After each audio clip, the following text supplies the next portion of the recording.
Thank you very much. I'm going to try to keep to time today. Just going to try. Just throwing you out there. I'm making a public commitment so that I'll be held accountable. Okay, it's good to see all of you again. Hope you're all well. Thank you for coming back to this next presentation. We're going to try and do a few different things today.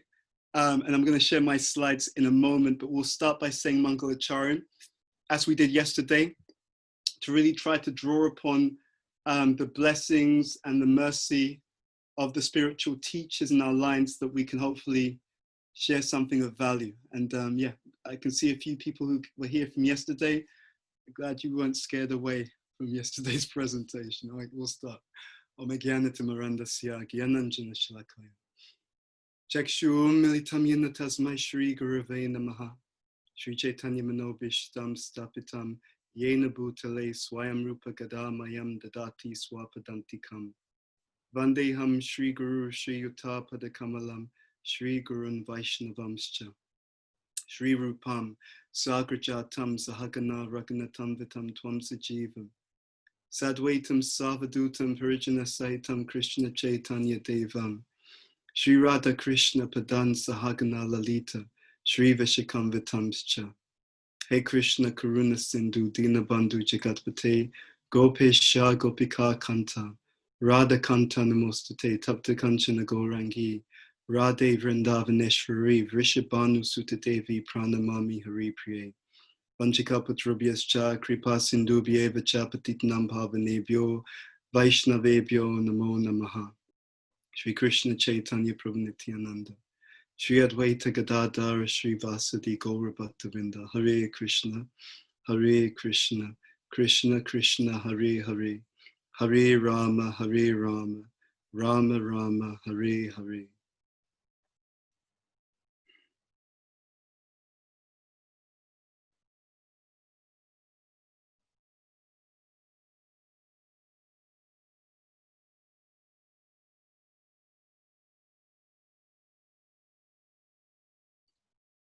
Okay, so thank you again for joining. And as we did yesterday, I'm going to begin by asking you to grab a pen and paper. It'll be an interactive session. There's a lot that we're going to share. I think you'll find it quite interesting. And then we're going to see how the discussion goes from there. So as I said, I'll try to speak for about an hour max. I've got my timings here. And then we'll open up for some Q&A as well. Okay, so let me share my slide and then we can go from there. Okay, so I believe everyone can see my slides, is that correct? Okay, now I was supposed to call the session You Are, I think, who you associate with. And I just thought I'm gonna try a slightly different angle in terms of the discussion, but it's the same subject matter. So you have tuned into the right Zoom session, do not worry. Okay, the first thing I'm going to ask is the following, because it's going to be interactive as we did before. And I have a question for you. And I'll tell you why I'm asking this. I mentioned this yesterday, how I like to try and do things from a different angle. I'd like a show of hands actually for this. How many of you in our movement, how many of you in Krishna consciousness have been to some class about association before? Let's be honest. How many of you have been to some association class before? Okay, now let's be honest, it's a popular topic, right? Everywhere you go in ISKCON, they're going to say something about association, the importance of association, etc. Now I'm curious. So on this slide, it says the normal approach. I'm going to ask you to share with me in the chat window, when you go to an ISKCON class about association, what's the stuff that you normally hear? Just put it in the chat window. What's the stuff that normally comes up when it's an ISKCON class on association? What kind of stuff do you hear? What kind of stuff okay, association is important, everything. Associate people who do good deeds, okay. Anything else? Anything else? Okay, associate with people you want to be like, 6 loving exchanges, okay. Okay. So I want to just say at the beginning that I completely agree with you. This is exactly the same thing that I've heard for about 25 years as well. And it's valid. It is valid. There's no, it's completely valid. But we want to try something slightly different today. So what we're going to do today is we want to expand your horizons, and we're going to do some reverse engineering, okay? We're going to talk about association, but we're going to talk about association in a slightly different way. So normally you come to a class on association, as you said, all of these different ideas are there. They're going to talk about, you know, you associate with certain people and that will affect the way that you are, etc., etc. So it's really how the association you keep is affecting you, okay? Make sense? Okay, now the reverse equation is what we're going to get into. And for the next few questions, I want you to write down your answers because we may ask you to share something in this area a bit later on, okay? So again, for the next few slides, I want you to really write down your answers. For the answers that you write down, please be as honest as possible, okay? Because you only will share anything you're comfortable in sharing, okay? So don't worry about what you write down now. It's really powerful if we do this as honestly and as openly as possible. So I'll give you a framing for this. So yes, normally in the session on association, in our movement, it's okay, you're a devotee, these are the people you associate with, and if you associate with these type of people, this is what you'll become. We're going to flip the script today. What I want to know is about, or what we're going to tune into, is about the association that you give, okay? What we're going to look into is what other people become when they associate with you, okay? And we're going to start the journey here. So question number one, what would you like most about the world if everyone was like you, okay? What would be the most happening thing about planet Earth if every single living entity on planet Earth was just like you? Okay, question number one.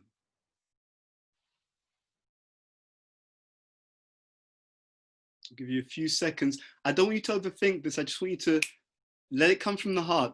And don't give me some ISKCON humility.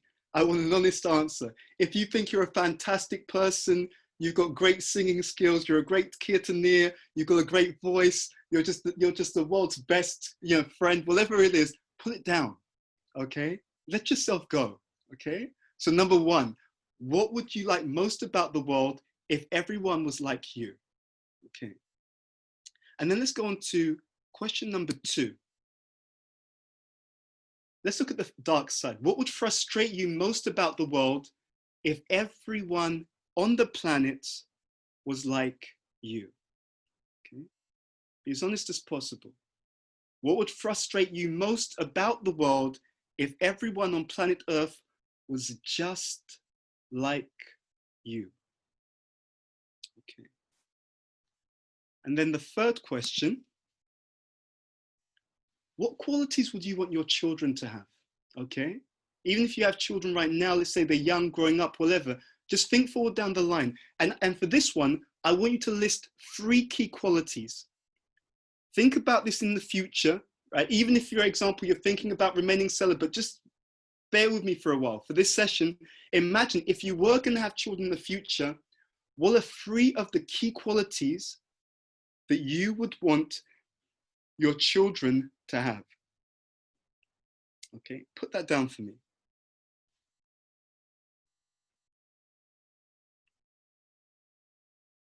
Okay.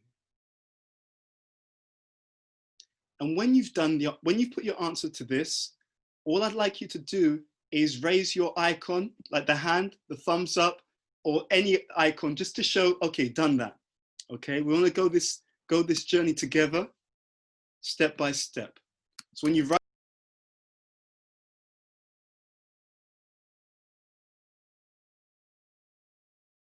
Bhuta Bhavana Prabhu, I think you just muted yourself. oh, okay. Can you hear me now? Can you hear me now? Yes, Prabhu, thank you. Fantastic. Okay, so there's a bit more to this. So we've answered 3 questions. What would I like most about the world if everyone was like me? Number 2, what would frustrate me the most if everyone was like me? And number 3, 3 qualities that you would want your children to have. Okay, Number 4, okay, write down number 4.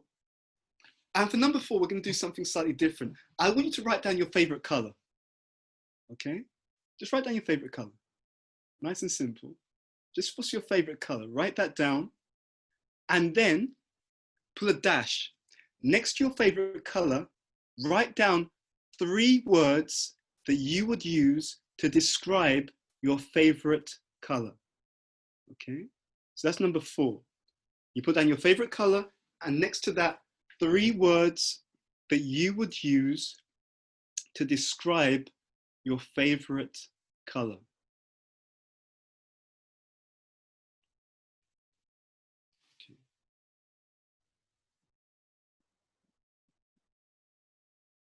Okay, so we're going to take it a step further. So I'm going to come back to those 3 statements or 4 statements at a particular point, but we're going to take it one step further. I'm going to introduce you to this. So one of the things that we do at work, and maybe 1 or 2 of you will be familiar with this, is that we use what we call an empathy map. Okay, so the way this works is an empathy map is something that they use to work out products and services. So let's say, for example, Apple, the company, was going to launch a new product. They would create an empathy map, and in the center of the map, they would put their audience or their customer, you know, the particular persona that represents the customers that they're trying to reach with that product. Then what they would do is they would think, okay, if the customer's in the center and we gave him or her our product, what would they be seeing? You know, what would stand out to them in terms of our product? What would they be saying and doing about our product? How would they be thinking and feeling about our product? What would they be hearing about our product? Now, the empathy map is a very powerful technique. I was working with some of my God family, and we were working on the disappearance celebration of my spiritual master. It happened earlier this year.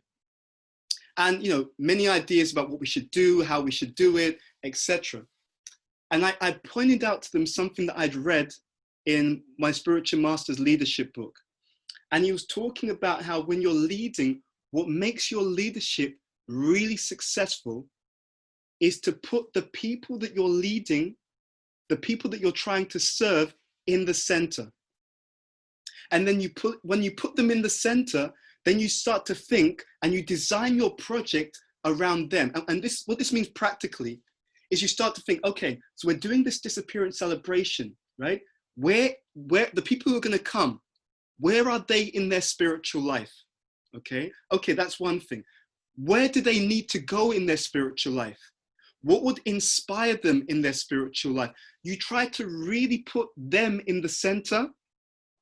You meditate on them and you design your service accordingly. And it's interesting. Many years ago, we were working on a youth outreach program in central London, in our temple, Radha Londonishvara. And there was a lady from Mumbai. I think her name was Suhana. So she was studying a master's, and it was around advertising, graphic design, all these different things. And she came to the temple, and we got her to help us with some of the posters and the designs. And I showed her the adverts, all the posters for all the different programs that were being run at that time. And I asked her, what do you think about the posters, everything like that? She said something very interesting to me. She said, all of the posters in this temple, they all break all the laws of advertising and promotion. Right? She explained that all the posters, they're all badly designed. I gave you one example. She said, for example, when you design a poster, in a good poster, the imagery and the wording should never conflict, right? You should never be struggling to figure out immediately what's on offer, because people are bombarded with so much advertising that they have this term called cognitive load. And that is because we're overwhelmed with advertising all the time. If I can't figure out what you're trying to sell me in 2 seconds, I'll switch off, because I haven't got the time and the mental capacity to figure out, this process doesn't make sense. Like, what are they trying to say? What are they trying to do? It was very interesting. And it really brought home this concept that the way she'd been trained to do advertising and promotions was to really put the person that she was trying to serve, the people, the audience he was trying to attract, to put them right into the center, right? So if we do this poster, how will it be perceived by them? What stands out to them? Will they be able to understand it, right? What's the most important part of the poster that they need to see first? For example, when I was many years ago, before I became a devotee, when I was looking into business and all of these different things, I remember reading a book and it said the most important word in all advertising is a 4-letter word. The 4-letter word is FREE. If people see on any advert the word free, immediately it grabs their attention, right? Because, oh my God, I'm getting something for nothing. Where exactly what do I need to do? What form do I need to fill in? Now, the reason I'm talking about this is because it's funny. In our movement, we often fail to do this. Often when we plan something, we put who in the center? Just one or two of you just drop me a word. Who do we tend to put in the center when we're designing something? Okay, so Ravi says Krishna. That's interesting. Okay, any other taking? That's interesting. Usually it's ourselves. Usually we will design a program as something that works for us. We are not necessarily consciously thinking about the audience that we're trying to attract, what their needs are, what's going to inspire them, what's going to attract them, where they are on their journey, and what's the next step for them. You see? And therefore, and so what my spiritual master was writing in the Leadership 1 book, he was saying that many projects fail for this reason, because we're not meditating on the audience, we're meditating on ourselves. Now, it's a little sensitive or a little subtle. Sometimes we get away with it, right? And the way it works is, let's say that I myself am representative of the needs, interests, and concerns of my audience. So I've actually designed the program based on what I like, but by chance, it happens to be the same thing that they're going to like as well, so I get away with it. But in many cases, because we don't design it according to our audience, then they don't come, and it's like, but it's a Krishna conscious program, man. Like, how come the devotees just don't cooperate? It's like, yeah, but you designed it for yourself. You designed the program, the timing of it, the cost, the subjects, everything. It was all about me. Now, the most powerful and the most interesting thing I find about this whole thing is when we do these things, we're often doing it unconsciously. We often don't realize it. It's unconscious. Therefore, Prabhupada says, Atmavan Manyate Jagat. Who's heard that term before? What does that mean? Prabhupada says, Atmavan Manyate Jagat. I know someone on the line will have heard that before and knows what that means. What does that mean? Atmavan Manyate Jagat. Any ideas? Because if not, I will just tell you. Okay. It's a statement from Prabhupada. He would often say this. He says, everyone sees the world from their own perspective. You know? It's one of the subtle things that happen often in our consciousness until we become more advanced. We see everything from our perspective. Like, I can't believe they didn't know the answer to that question. Like, I know the answer to that question. You know, you hear people say things like that, you know? Well, I can't believe people, I can do it. Why can't they? It's like as if because I can do it, suddenly everyone else should be able to do it because, of course, everyone's like me. It's a very counterintuitive thing, but the sensitive thing about it is that these things are unconscious patterns. Now, what we're going to do is we're going to use this in a different way. So this idea, we recognize that by default in the material world, we often put ourselves in the center. But now we're going to get some more insight. We're going to try and do what we call a cognitive lab. So we're going to do an experiment, a thought experiment. I want you to imagine that the people who've known you best over this period of time, over, let's say, your life so far, I want you to put them in the center for this next exercise. Okay, so it could be friends, family, husband, wife, partner, whatever it is. I want you to put them in the center for this next exercise, okay? And I'm going to ask you to answer another, let's say 3 questions. And for these ones, I want you to say A, B, and C. Okay, so let's do this.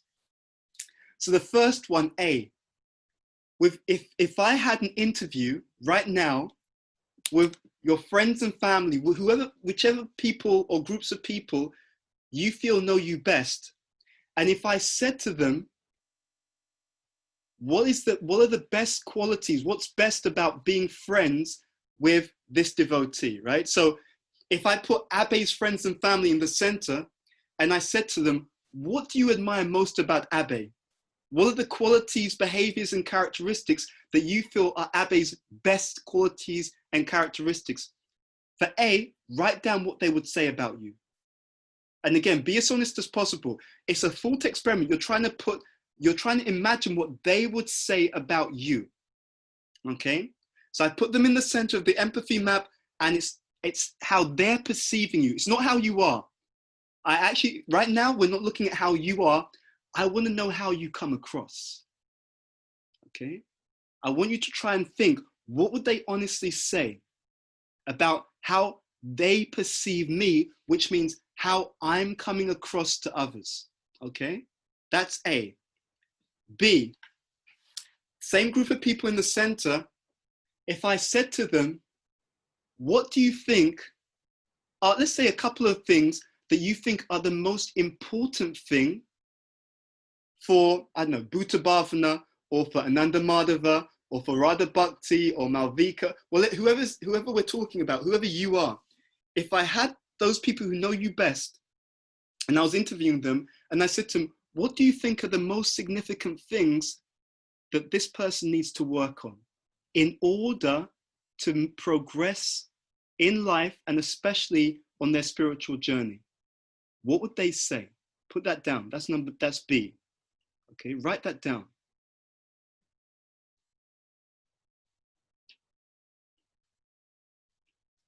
So try and put yourself in their shoes. Imagine what they would say. And carrying on in the mood that we did yesterday, your homework also is I would like you to find out from them. It'll be an interesting experiment to see how aligned your perception of what they would say actually aligns with what they would tell you themselves directly. Okay? So that's some homework for you. You've written down what you think that they would say about the things that they like or admire most about you, and the things that they think are most significant for you to work on in order to progress in life in general, and especially progress in your spiritual life. Okay? So you've got those down. So right now, you've got about 6 things, 6 points that you've kind of thought about, okay? And again, this is about association, but we're really focusing, and we'll touch upon the other side a bit later on, but we're focusing on the influence and the association that you bring to the world, okay? So the reason why we're doing this, let's make it very personal. I was thinking about my parents, and I was thinking about the way my parents behave. And I was understanding, okay, law of karma. I've been given these particular parents for a particular reason. I was thinking about my life in general, the type of people who come into my life, the type of friends, etc. And I was understanding again, I was trying to think, what are some of the patterns that I see? And I could understand something very significant. I could understand that the types of patterns that I see in my life, the type of association I receive, it also is in some way, shape, or form a clue or an indication of the type of association that I've been for other people in my past. And that past could be the distant past, past lives, etc. But definitely something about the environment and the association I have now, we understand there are no accidents. So what I've been also has an influence upon what I'm experiencing. There's a wonderful statement in Niti, and the statement, Chanakya says, and I love it because it's just so short but powerful. He says, fate follows action. 3 words. Right? fate follows action. Now that statement's very interesting because it marries the statement that Bhishma Dev made to Yudhisthira on the Battle of Kurukshetra before he left the world. He said that the king is primarily a person of action as opposed to destiny, meaning that someone who has the mindset of a leader, they're not just reactive to whatever's happening in their lives. Someone who has a mindset of a leader, one of the thought patterns which indicates someone who's a leader is that the person tends to be proactive. They tend to be thinking, okay, what can I do, rather than spending their life just responding and reacting to what everyone else is doing, either doing to them or doing in their own lives. So we've got these 6 factors. 6 factors in terms of you doing an analysis of the kind of association that you may be giving or you may have given at this time, okay? So when we understand the association we give, that can also be a clue because fate follows action. So the association is a type of action. I've behaved a certain way, or I tend to behave a certain way towards the people around me. And it's so interesting. In one book I was reading, Spiritual Warrior 2, Bhakti Tirtha Maharaj was saying that there are some people who get a lot of love and affection, right? And then he goes on to explain, why is that?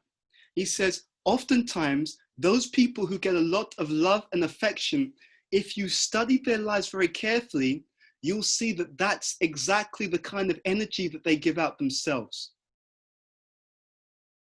And I thought, that's interesting.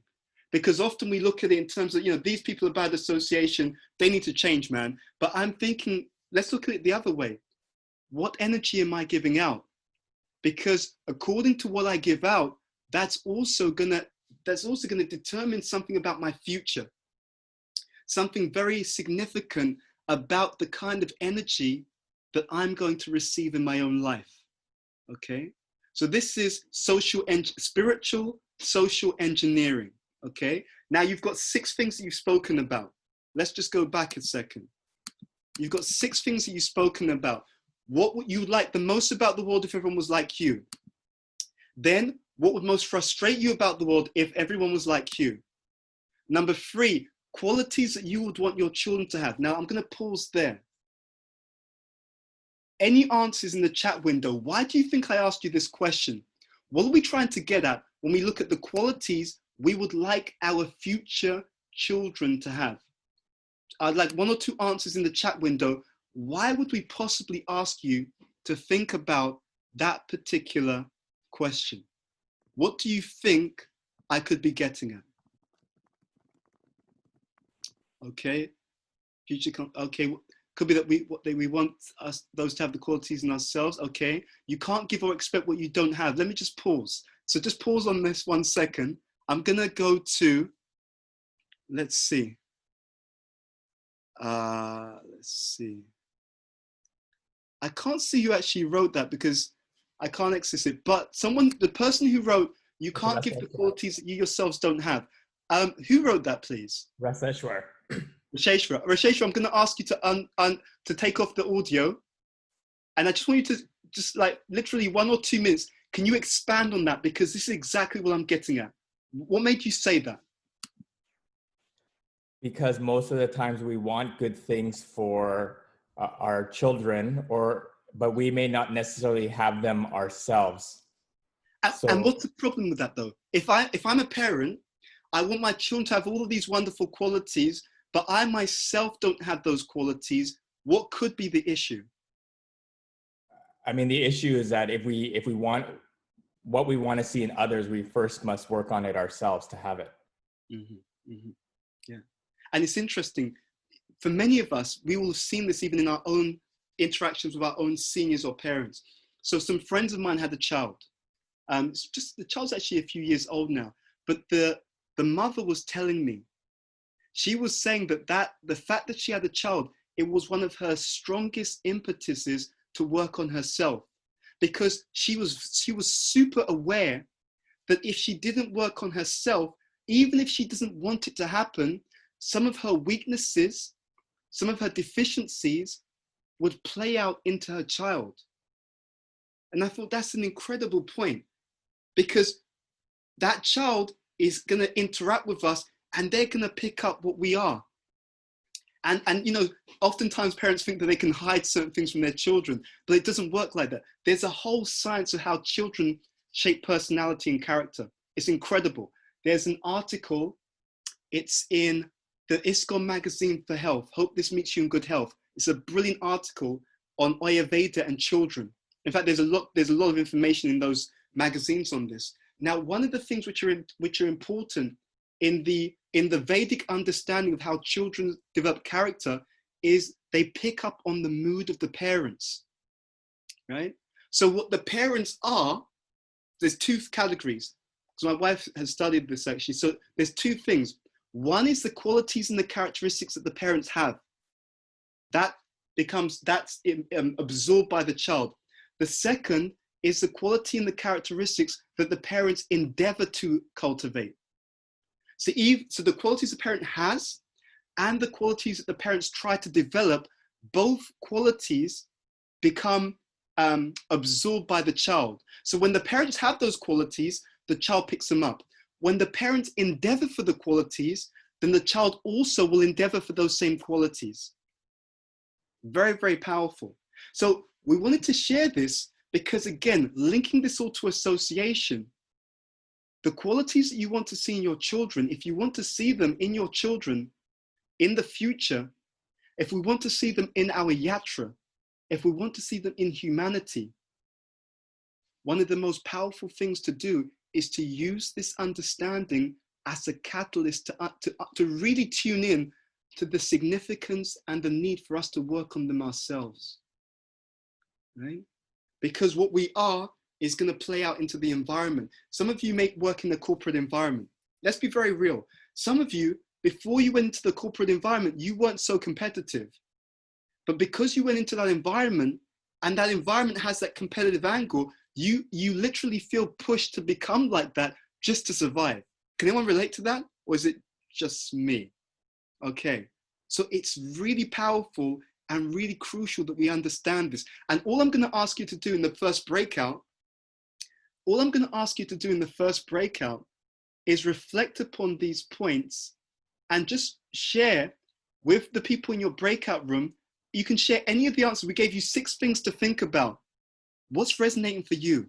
Okay. For some of you, it may be the thing that would most frustrate you if everyone was like you, because that can indicate something that I'm indirectly being made aware of, that's something that's not necessarily so healthy in myself, right?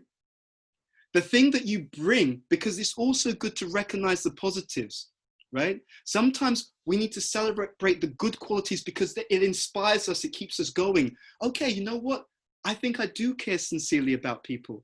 It's like, you know, it's a relief to think, yeah, I do honestly like to see people grow and develop, etc.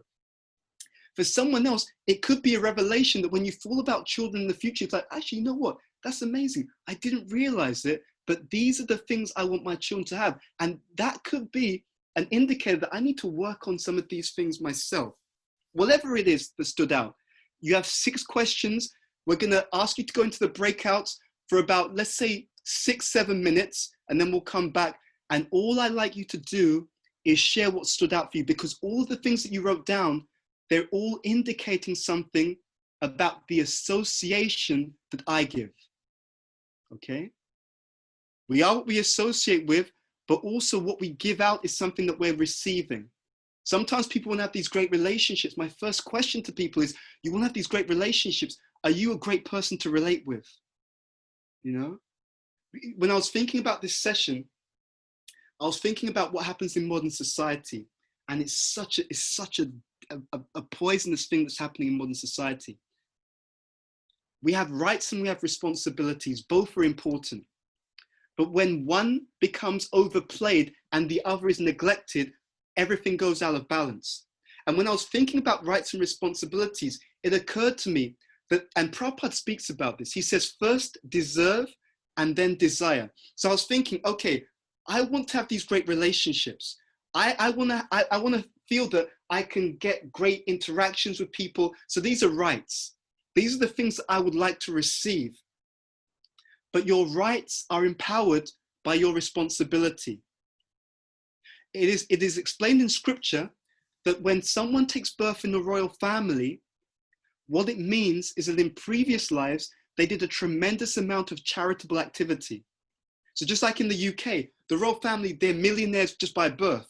But it's so interesting because they did so much charitable work in their previous life. Therefore, in this life, they gave so much previously, so that in this life, they received so much. So your giving actually empowers you to receive. Your deserving, your qualification empowers you to then desire and get something. Your investment empowers you to withdraw. So your rights, your ability to receive something is empowered by your being responsible to behave that way and to give that energy yourself. So when it comes to association, if one of the key powerful principles is if I want this great association, then really what we're looking at is what can I be doing to be that wonderful association or to be the best association that I can be for others based upon all the gifts that Krishna, Guru, Prabhupada, the association of devotees, all the gifts that I've been given, how am I using it?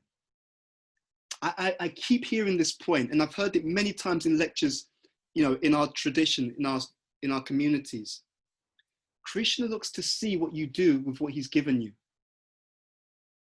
So when Krishna sees that we're using what he's given us to the best of our ability, he gives us more. And I don't know about you, but I find that incredibly exciting. Because what it says to me is, if I try to be the best association that I can be for other people, then life is going to be incredible. If I try to be encouraging, kind, affectionate, understanding, compassionate in a real and wise way to others, then I know for a fact the end result is that my association is going to be continually more and more extraordinary and blissful, because Krishna sees, yes, I give you something, you share it compassionately, you share it sincerely, so I'm going to give you more. So let's empower ourselves. So let's have that conversation. We'll give you 7 minutes in your breakout groups. What did you learn? What resonated with you from these 6 questions that you considered to think about the association that you are for other people? Over to the organizers to start the breakout. To do this, because we want to provide a catalyst. You see, everyone talks about changing the world. Everyone talks about changing the world. No one talks about changing themselves, you know? But in order to really make a lasting difference to the world, the journey starts with us. And I don't mean that in a cliched way. It's actually Shastric, and I'll explain what I mean. You can change the world in different modes. What you're exposed to most of the time in self-help is a doctrine of how to change the world in the mode of passion, where it's all about telling everyone else what they need to do, but not making a fundamental shift in myself. Now, what that will do is it can lead to some superficial change if you have the karma for it, okay? But eventually the whole thing will fall apart because the mode of passion relates to superficiality. There's a different way of doing things. The different way of doing things is I try to change the world by working on myself. I try to change the world literally from the inside out. That is a process of change and improvement in the mode of goodness, because I carry the characteristics and the qualities that I want to inspire others to do, but I carry it consistently. I carry it consciously and I carry it unconsciously. Now, what do I mean by unconsciously? Unconsciously means it's become part of my character, right? So, you know, and I'm going to ask for a show of hands. Let's be honest. Let's make it very honest. Again, we're family. How many of you have seen parents tell you one thing and act a different way? Has anyone ever seen that? Or is it just my parents? I'm happy to just say it's mine. Okay, isn't that interesting? Now, we also know from science that most communication is nonverbal. So let's just put these two things together. So we have an adult who's saying to their children, you should behave one way. And at the same time, the vast majority of their communication, which is nonverbal, is sending a different message. Incredible, but it doesn't stop there, right? So what they've done, they found that communication is about what, 7% of is the words, the content. Then more of that is the tone, right? More of that is the body language. And that's where modern psychology stops. But there's more, okay? So beyond the words used, beyond the tone used, beyond the body language, even more important and more encompassing than all of these is your lifestyle. Because think about it carefully. Content, tone, words, body language, they convey something, but your lifestyle contains all of these things, but it contains more. Your lifestyle contains how you spend your time. Your lifestyle contains who you associate with. Your lifestyle contains how you spend your money. So our life is the ultimate communication, okay? So when we work on ourselves and develop certain qualities, then that sends such a powerful communication about who I am, what I'm about, what I think is actually important, and it has the most powerful effect on helping the world to improve. Okay, so we wanted to do this to reinforce a catalyst. I'm very much into this idea, let's empower ourselves. I almost pull a slide, and the slide was going to say, when you take the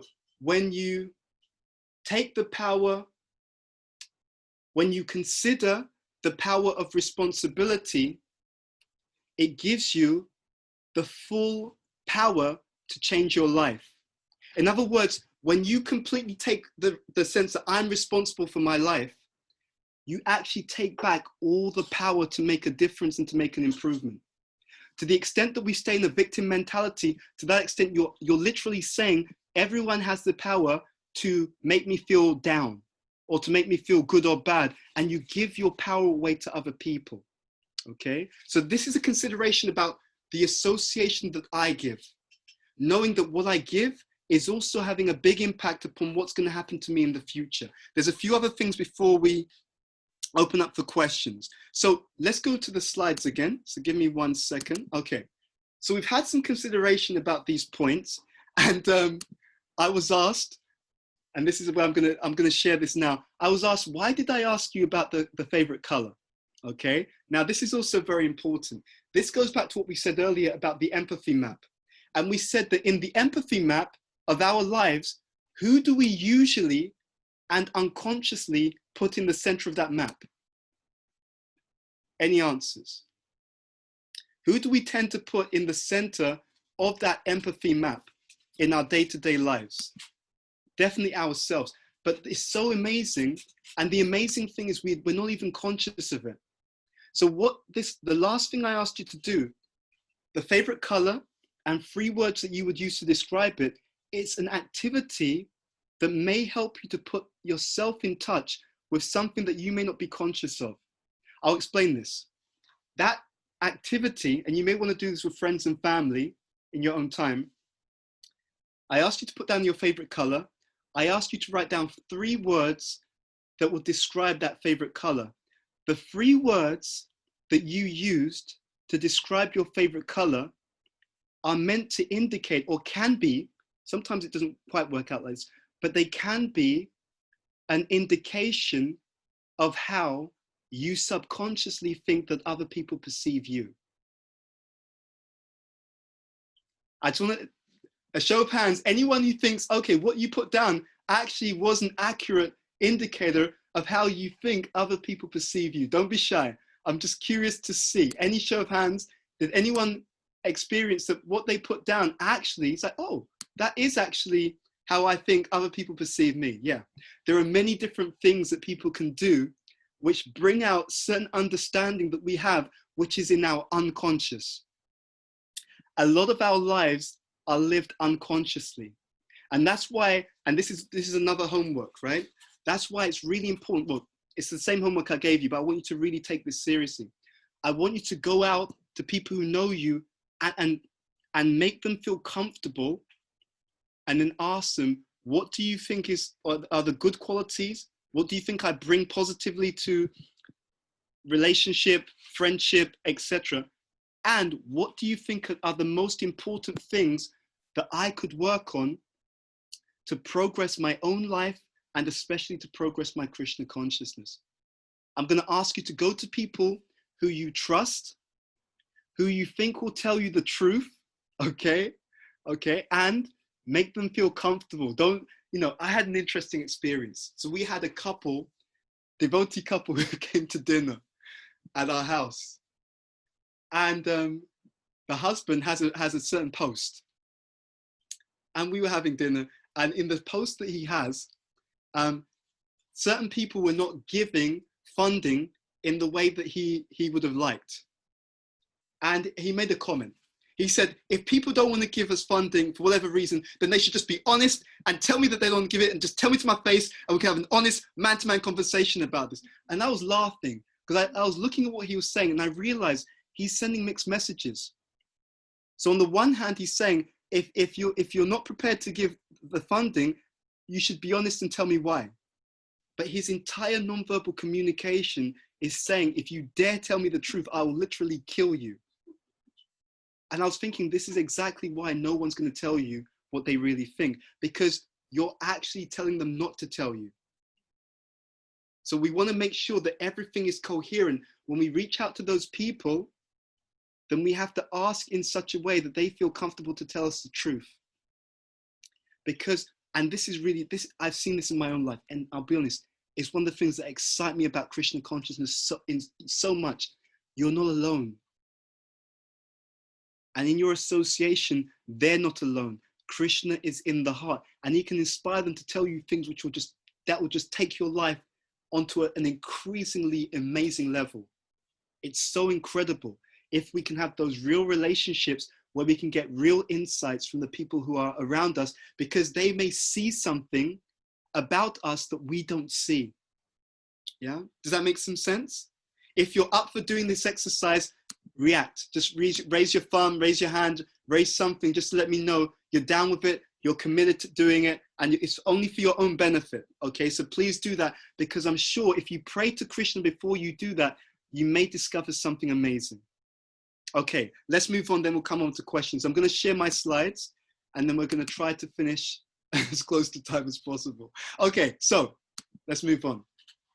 A few things around association, and that is, we want to really get into, and we'll just touch upon this.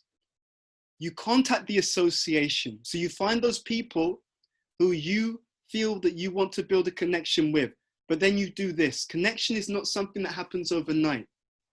A lot of our relationships are not so strong, and the reason why they're not so strong is that we don't invest in the connection. We live in a social media culture, and therefore it's easy to be hypnotized. So I remember hearing again and again in different lectures that when you watch TV or go to the cinema, and we can say when you go onto social media, it puts the mind in an alpha state. In that alpha state, you are 5 times more receptive to whatever you're seeing, and it can actually go more easily into your unconscious mind. Now think about this. If we're bombarded with images of people, snapshots of their life where everyone looks happy, everyone looks well dressed, everyone else looks like they're having a great time, it's easy to start thinking, oh, everyone else seems to be happier than I am. They have such a great life. They've got so many friends. I've seen people on social media posing with people, smiling and laughing with people, and I know they hate that person. In fact, that dude was just about ready to have a fight with the other person. But when you see the snapshot, it gives a completely different impression. So we have to really tune in to the power of good relationships. We won't have loads of friends, and that's okay, because to have friends means you have to have time and energy to build a relationship. So what you're looking for is a small number of quality relationships. Always look for quality over quantity, and you will do well. And when you contact, when you build the connection, then automatically you develop a higher consciousness. When you build that connection with healthy association, automatically your consciousness will also be reinforced and improved. I want to go on to a few other points and then we'll open up for questions. So I want to quickly run through this formula. If you remember nothing else from this seminar, if you just remember these three things, you can go back home, back to Godhead. Okay? This is a formula for complete success in spiritual life. Okay, let's go to the first one. This is a pro formula, P-R-O. First one is pure devotion. So what you're looking to do in life is to associate with different forms of pure devotion. That means associating with pure devotees of the Lord, associating with the holy names of the Lord. It's another form of pure devotion. Associating with the deity of the Lord, another form of pure devotion. Associating with the Srimad Bhagavatam, another form of pure devotion. These are all carriers of pure devotion. So you're looking to have as much exposure to pure devotion as possible, but it doesn't stop there. Along with the exposure is a receptivity. So R stands for receptivity. Okay, so you have the opportunity to hear a class, but are you receptive? Okay, you can have two people in the same class. One person is really receptive. They're paying attention. They're tuning in. They're making notes. They're reflecting on what they're hearing. They try to apply it. Someone else in the class is literally thinking about the next time they can go clubbing, right? They're thinking about, what they're going to do for lunch. So it's the same exposure to pure devotion, but different levels of receptivity. Okay? So these two things are really important. It's not just what you're exposed to. You can amplify the benefit by being more and more receptive to the right thing. Okay? Now there's a third factor. So P stands for pure devotion. R stands for receptivity. And these two are positives. You want to be more receptive and you want to have more exposure to pure devotion. The third factor is a negative. Okay? You want to minimize offenses. You see, many devotees think that you've been around in Krishna consciousness the same amount as someone else, therefore everyone's equal. It's not like that. That's not how it works. Because in this formula,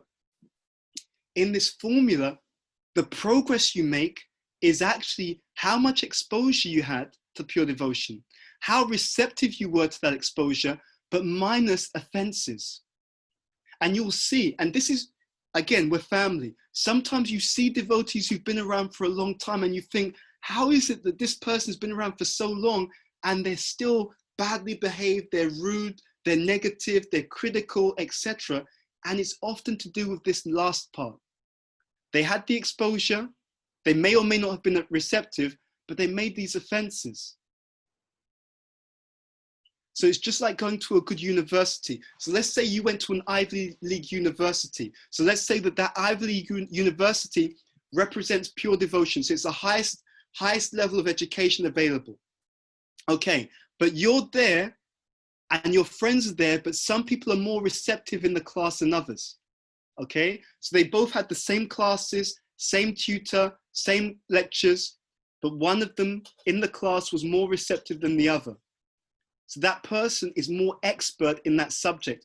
Now the third factor, offenses, right? So let's say that one of the students was also very critical of the teacher, always ignoring the teacher, being rude to the teacher. That's not going to lead to progress. So it's the pro formula. You're looking for these three things: pure devotion, receptivity, minus offenses. That determines how much you progress in your spiritual journey. Honest truth, I know many devotees and they think that Krishna consciousness is hard. It's actually, but they've misperceived it. It's not that it's hard. I know many devotees and they should have made a lot more advancement, but they were so damn offensive. So quick to criticize people. So quick to find fault in other people. So quick to look down on other people. And you know what the really scary thing is? They don't even realize that the offenses that they've made has slowed them down. Some of those devotees, they should be on such a high level of spiritual attainment, but because of the offenses, their spiritual life has been stagnant and they don't even realize it. Right? So don't become that guy. or that girl. Okay, let's move on. So this is a quote from Bhagavatam, and this is a really powerful quote. So this is from 4th Canto, chapter 8, text number 34. I'm going to read this to you because it's so fantastic, and I love the way that Prabhupada explains the purport. This is about how to associate, okay? So I'll read this out, and this is given by Narada Muni, and it gives some key clues, and this is how it is. And it also explains the benefit of doing this, and this is really key. When I first read this, I thought, wow, how come the devotees don't know about this? So it says, every man should act like this, every man or woman. When he meets a person more qualified than himself, he should be very pleased. When he meets someone less qualified than himself, he should be compassionate towards him. And when he meets someone equal to himself, he should make friendship with him. And look at the benefit. This is what Bhagavatam says directly. In this way, one is never affected by the threefold miseries of this material world. Now, it alludes to what we said yesterday. When you have the proper connections with seniors, people who are more advanced, proper connections with peers who are equally advanced, and proper connection with juniors who you're giving help to, it makes you more and more powerful and strong and resilient. You can get through everything because you have all three types of relationship. Now, it's even better than this. This is a purport by Prabhupada. You'll love this. Now, Prabhupada writes, and he keeps it so real. This is why I love this. Prabhupada says, generally, when we find someone more qualified than ourselves, we become envious of him. When we find someone less qualified, we deride him. And when we find someone equal, we become very proud of our activities. These are the causes of all material tribulations. The great sage Narada therefore advised that a devotee should act perfectly. Instead of being envious of a more qualified man, one should be joyed to receive him. Instead of being oppressive to a less qualified man, one should be compassionate towards him, just to raise him to the proper standard. And again, think about our theme. What I'm doing to other people is what's happening to me, okay? And when one meets an equal, instead of being proud of one's own activities before him, one should treat him as a friend. One should also have compassion for the people in general who are suffering due to forgetfulness of Krishna. These important functions will make one happy within this material world. Incredible, right? And this is direct Vyasadeva Srimad Bhagavatam. You will get a certain empowerment, and it's so interesting. When you see people who are great leaders, the empowerment to become a great leader comes by being a great follower. You see, when you're able to follow people sincerely, follow the right person in the right way sincerely, it actually empowers you to be a great leader. I remember hearing a class, it was incredible. And it's the same principle about parenting and children, about seniors and juniors. There was one Prabhupada disciple who gave a class. He told the youth, it was a youth retreat. He said, if you don't respect your parents and your seniors, he said, when you grow up, your own children will spit in your face and disrespect you the same way that you did to your own parents or your own seniors. And I thought, wow, it makes complete sense, because the way I'm treating my seniors is exactly how I'm going to be treated by my juniors when I'm senior to them. So it's in my own interest to behave properly in all three relationships. Now, it doesn't mean you should be naive. It doesn't mean you should be sentimental. It doesn't mean you should be a blind follower, but it means that we have respectful dealings within Vaishnava etiquette. And it's very, very powerful. It's the amazing thing about our teachings, and I just find it so incredible. Because Krishna is selfless, what you read in the scriptures and what you get in the teachings, Krishna's not telling you to follow these things. He's not telling us to follow these things for our benefit and for his benefit. Krishna's in the spiritual world with the gopis. He's having a great time. He's not unhappy, right? He's got no low self-esteem. There's no personality issues. He doesn't have to see a therapist, right? So when Krishna, because he's so loving, kind, and selfless, when he gives any direction, when his pure devotees are given direction, it's for our own happiness, for our own benefit, and it's literally for our own empowerment. It's so, I see people forget this all the time. They think that they're being nice to other people and they're doing the other person a favor. No, what you give out is what's coming to you. When we're behaving properly, we're setting our own lives up for success, independently of how other people treat us. If we behave properly, we're depositing a powerful and glorious future in our own destiny. Incredible. So something to think about there. Let's take things a step further. And this is, I mean, maybe we'll leave it on this point and then open up for questions. So I wanted to also address something that came up yesterday. So sometimes, and this is really important, sometimes we think that we have to become Krishna conscious by our effort. No, that's not true. It's not true. You will not become Krishna conscious by your own effort. And you know what's even more amazing? Krishna's not expecting you to become Krishna conscious by your own effort. Vishwanath Chakravarti Thakur, in the Madhurya Kadambini, he talks about this. He says there's two things, and I'm sure you've heard this before, effort and mercy. In the Damodar Leela, the two parts of rope which were too short, when Mother Yashoda tried to bind Krishna, those two parts of rope which were too short, they indicated effort and mercy. So what Krishna wants us to do is make the effort to take the medicine, and that medicine includes association of great devotees.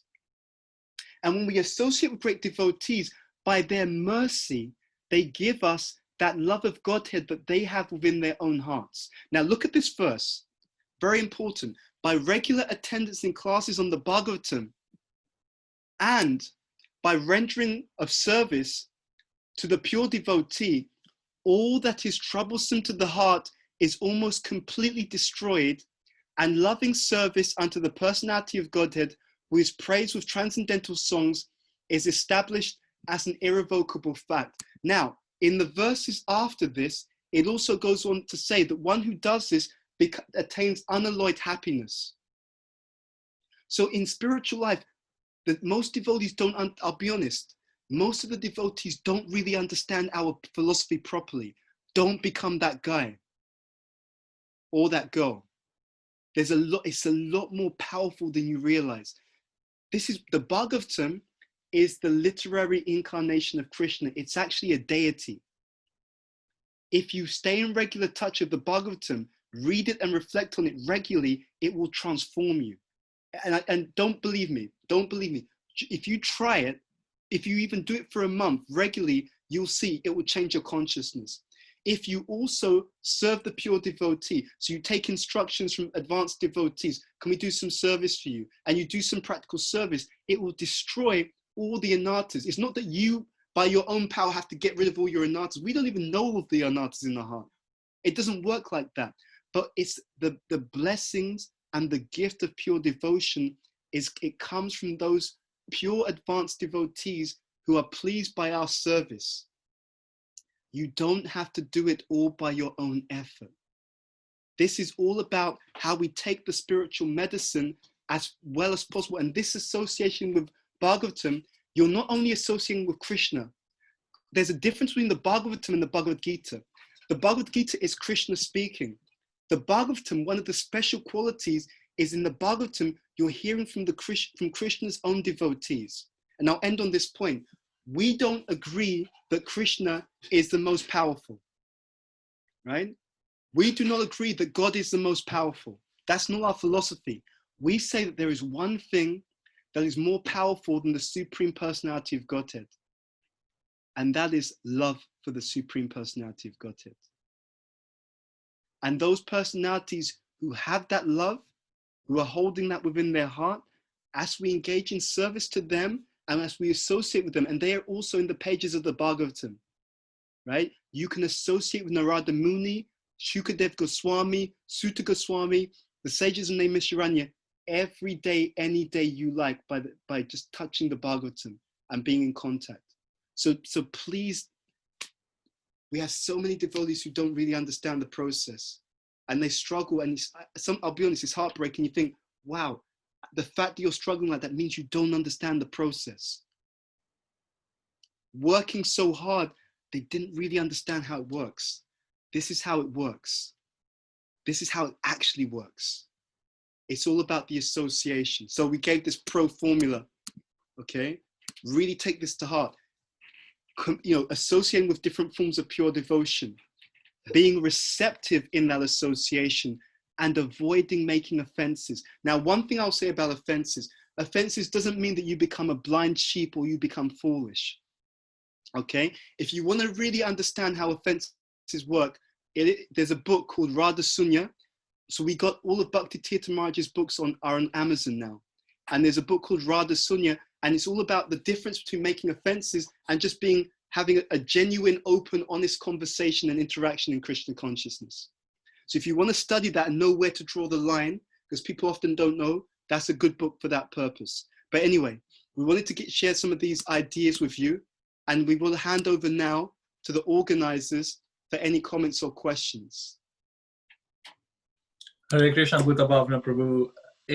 That was just straight, like you're just, my vocabulary actually falls short and I get frustrated because it's like, how do you even describe what you just experienced? We did have some questions. There's one question from yesterday that we didn't get to answer. There was a couple actually, but we'll get to this one. And it goes like this. I'm not good at making and keeping friends needed for networking, because we were talking about association, or to check on my goals. And sometimes the loneliness is suffocating and I miss out on association because of my anxieties. How do I get past this so I can establish a network beyond just acquaintances I meet at a retreat? It's a wonderful question, and thank you to the person who asked this question. And there are many people, so first of all, I want to say you're not alone. There are many people in this world who are in a similar situation. So it's very powerful that you were able to be open and honest in sharing that. And it will help so many others on this call and more generally. So thank you for doing so. There are two things that come to mind. One is that you should go to those who are senior to you, right? So someone that you trust who's a senior, and reveal your heart and ask for some specific advice based upon your own specific situation. That's one thing. Okay, so often when you reveal your mind to someone who is more advanced on the path, and because you need to have a bit more of an in-depth conversation, because what you're trying to understand is, why is that the case? What is it that I may be doing or not doing that is holding me back from that kind of building of relationship? Then the second thing I'd advise is get involved in some service. Get involved in some service, some activity that puts you in contact and in association with others on a regular basis. Now, many of you have seen this actually. I'm going to ask for a show of hands. How many of you have seen, when you go to any event, especially if it's a kirtan event, how many of you, show of hands, have noticed that the devotees who do kirtan together, that they have a certain bond? Has anyone ever seen that? They have a certain bond, right? Anyone? Yeah.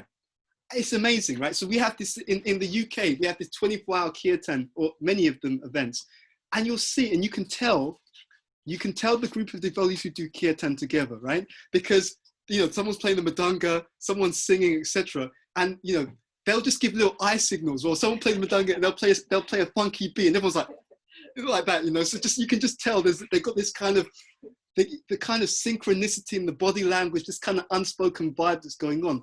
And it's because they're all bonding together through a shared activity.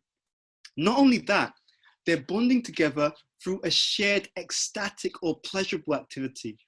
The same psychology happens when you're having a good meal together with someone, because you're all connecting through something that you all find pleasurable at the same time, or something that you all find uniting and bonding at the same time. So 2 pieces of advice. 1, go to someone senior and reveal your mind about the situation, because then you can have an in-depth conversation to really tune into the specific thing that needs to be adjusted to move forward. And the second thing is engage in some service that brings you into that collective contact and union with other devotees, because that can be a great way to build a foundation for bonding. Okay, thank you for that question. Okay, so moving on, we have another one. You spoke about compassion. So how can I cultivate more qualities of compassion? I find myself to be very impatient. This one speaks to me. Does Krishna show us what we're supposed to work on only through a relationship with others? No, that's not true. So Krishna can, if we're introspective, and especially if we're humble, then the more we have humility, the more that we can look at ourselves and look at that which is good and also that which is not so good. So it's amazing. The process is so powerful that oftentimes we know the answers, right? Oftentimes, if we really look at ourselves honestly, we can think, you know what, I'm not so good at this, or you know what, I do have this tendency and I need to work on it. But of course, Krishna will also use the relationships to help because we have blind sides. So the way to do this, to have lasting compassion in our interactions with others, is to also be compassionate about our needs in Krishna consciousness. You know, I've been studying this for some time now, actually. So I'll give a very simple example. I've seen that when the devotees who are young people, when they grow properly and become amazing devotees in Krishna consciousness, it's because their needs as a Krishna conscious youth were taken care of properly. And because their needs as a Krishna conscious youth were taken care of, they're able to evolve and mature into a Krishna conscious adult. You see? So what you're trying to do, and this is not someone else's responsibility. It's wonderful when we do get that help and support. But again, we have to take the responsibility, because if we didn't get everything that we need and we're aware of it, as we build awareness, we should try and bring those elements. So I'll give an example. I mean, I'll be honest. My Krishna conscious youth, it was so incredible. I loved it. When I think back to being a youth in Krishna consciousness, it was incredible. Traveled around the world. So need for my need for adventure in Krishna consciousness as a youth. Got it. Traveled around the world. Learned tremendous amounts. We had association with so many advanced seniors. Listened to their classes. They gave me so much insight about myself and other people. That need was fulfilled. My need for friendship, great friendships. Really good friendships, people who work together, support each other, encourage each other. So it ticked all of my boxes in Krishna consciousness as a youth. So therefore I can go into the adult phase without kind of being stuck in the past thinking, oh, but I need to have fun. Because those needs were taken care of. Now, of course, we can never turn back time. But what we can do, wherever we are in life at this time, what are my needs in Krishna consciousness? You see? And as we take care of our needs in Krishna consciousness, we're able to move forward properly in Krishna consciousness. And that's what it means to be spiritually compassionate with ourselves. And as we are spiritually compassionate with ourselves, it makes it easier to be spiritually compassionate with other people. It's so amazing. When you often meet someone who's rude, harsh, or negative, when you look behind it, you will often see someone who's unhappy.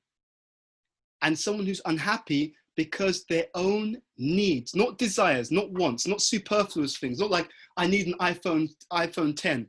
I'm talking about deep, fundamental human needs. When those things are not being met consistently, and when a person isn't in a higher level of consciousness to recognize that and meet it for themselves, then it usually comes out through them lashing out on other people in a negative way. So therefore, we can see all behavior as either an expression of love or a call for love.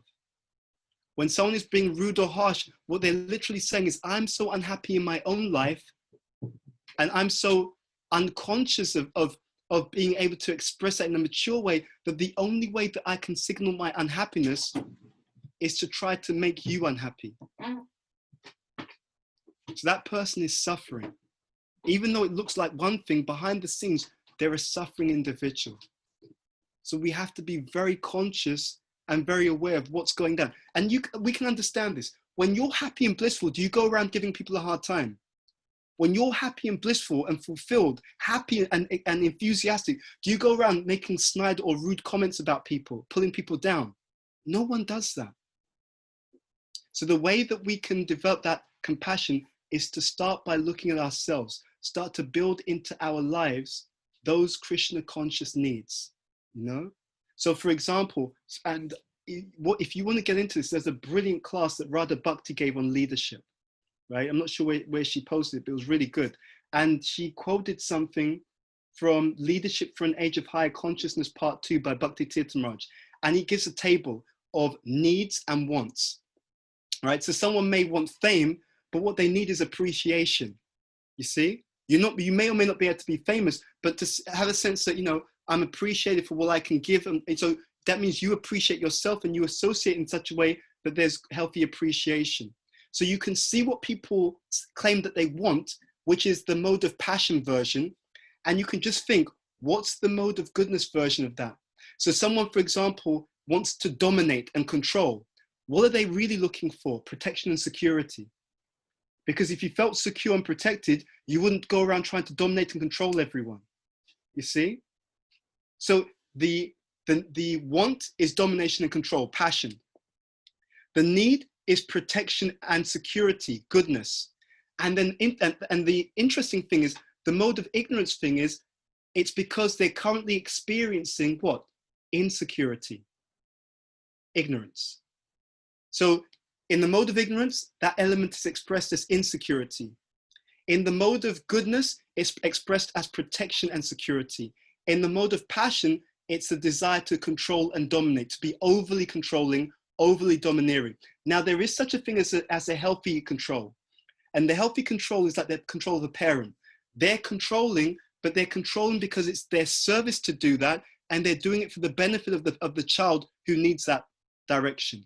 So that's healthy, that's different, right? But you see how it works. So that's my answer to that question. Start by being compassionate with yourself, and you'll find it easier in a lasting way to have healthy compassion for other people. Jai, thank you. This is another question. What if you feel confused about gauging qualification in devotees? Often I meet senior devotees who I have difficulty respecting as highly qualified devotees because of things I see them doing, which I consider to be offensive. Okay.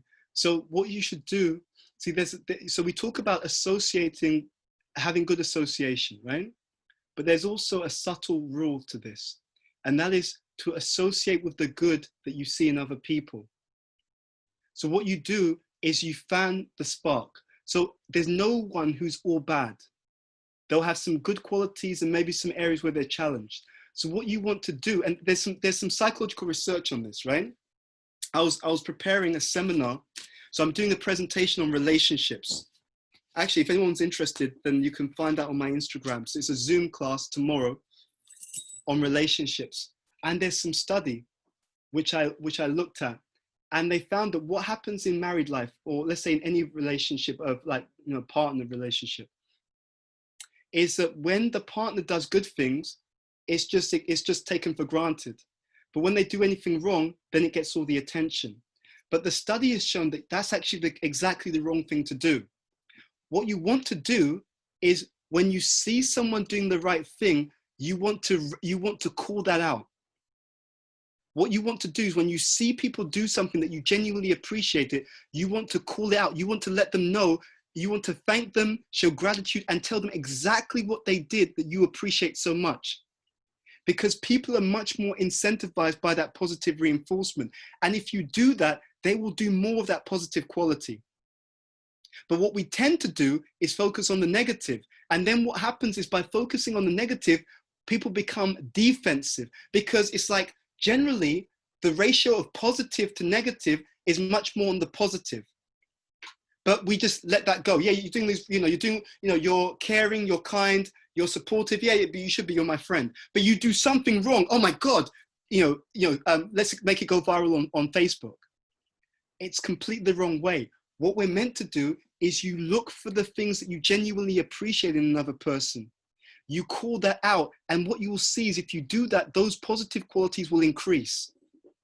And if you call that out, those positive qualities, because they're always the counterpart to a negative, those positive qualities will increase to such a point that they minimize the negative. You see? That's actually how it works.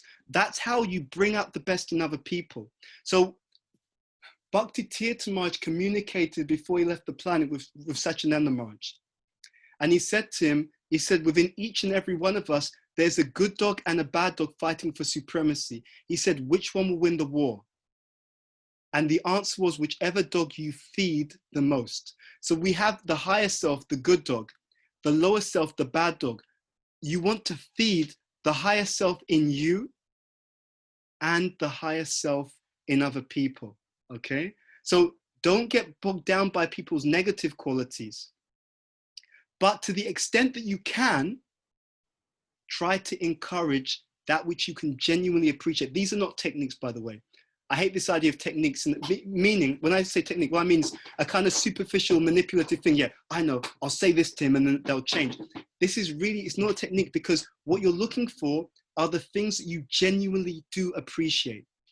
And that's important, because when you say it, it will resonate with that sense of genuine appreciation, and they'll be able to feel he means it. He's not just, you're a nonsense. I know about you. I've read how to trick you into behaving properly. No, because at some level people will pick up, no, it's a trick, or it's a technique. It's something manipulative. No, look for the things that you can genuinely appreciate. Now, the other thing, before we go on, and this is also very interesting, because we teach this to leaders. You see, I have to earn the right to give you developmental feedback, because otherwise I'm like a bad boss. A bad boss is, you're doing great work all the time. No one recognizes it. But when something goes wrong, suddenly everyone's shooting you down. But a good boss is, the good work you're doing, I recognize it. So what does that do? If I recognize and vocalize and communicate that I appreciate something that you're really doing, that I really appreciate, then I'm communicating to you in good times, in normal times, that I love you, I value you, I notice the good that you're doing, I acknowledge you, I appreciate those things in good times. So then when something comes up that needs to be addressed, it's now being addressed within the context of a positive relationship, rather than within the context of someone who says nothing to you except when things go bad. Which means it's almost like a stranger coming up to you and saying, you do this wrong, you need to change. It's like, well, excuse me, who the hell are you? I've never seen you before, you've never spoken to me before, now you're telling me what to do. Like, who the hell are you? So be proactive. Look for the good, right? And our scriptures talk about this, the nectar seeker, right? The bee who's looking for the honey, looking for the good within others. And you know what's so amazing? And I've seen this in my own life. When you show people that you love them, when you show people that you recognize them, that you appreciate them, then what happens is you're also conveying psychological security. And one of the most amazing things is that even that hardcore person who's sometimes a bit hard to get through, when they know consistently that you're on their side, then their barriers come down. And sometimes I'll even say to you, look, between you and I, you've known me for some time. What do you think I need to work on? Right? That's what you want to get to. You want to build the trust. Yeah. And the mistake we make in our movement is we wait till the emergency. Don't do that. One of the qualities of good leadership is to be proactive, and we're all leaders in our own lives. So what we're meant to do is proactively build those relationships, especially the people that you're serving with, the people who are in your community who are in important positions. Proactively build those relationships. And then we call this relationship capital between you and another person. So when something does need to be addressed, you've already conveyed that you're on their side. And so it's like my loving brother or sister saying something to me, rather than a complete stranger who I've got no relationship with. You've reminded me of one thing, so thank you for this. I meant to say this, and this is that my spiritual master made a very insightful point. He said that all of the issues in our communities could be resolved very easily if we approach the issues in the mood of family.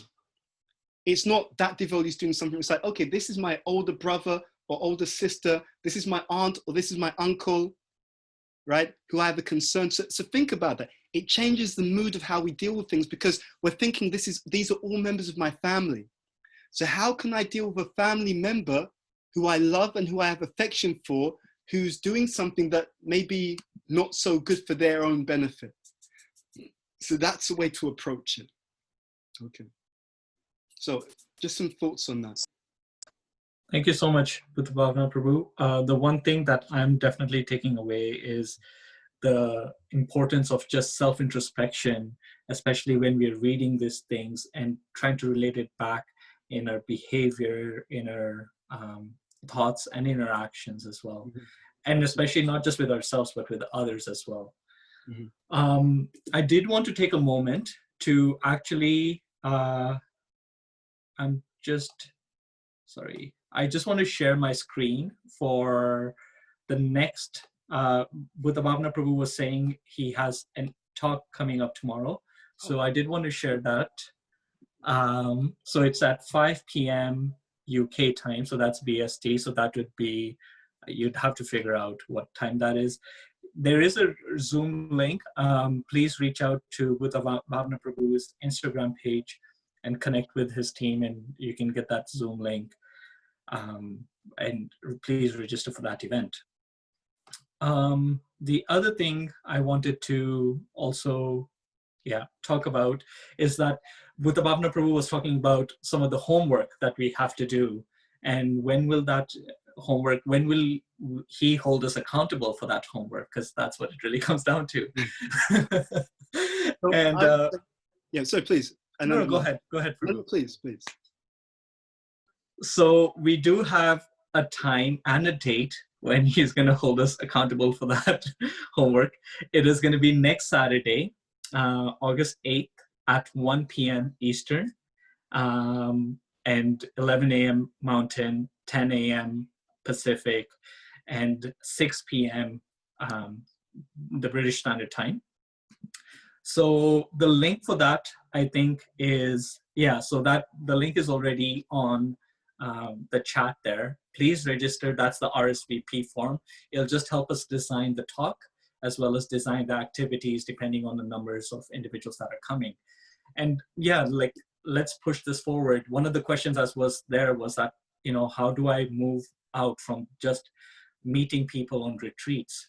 And I think this is a great way to stay connected as we help each other learn and grow as a community and really become the spiritual warriors that we are meant to be. Thank you so much, Bhuta Bhavana Prabhu, for spending all this time with us. We have another session starting in about 20 minutes with Vaishishika Prabhu. Between now and then we have some time, and so we'll see you then. Thank you very much, everyone. Hare Krishna. Take care. Thank you so much. Thank you. Hare Krishna.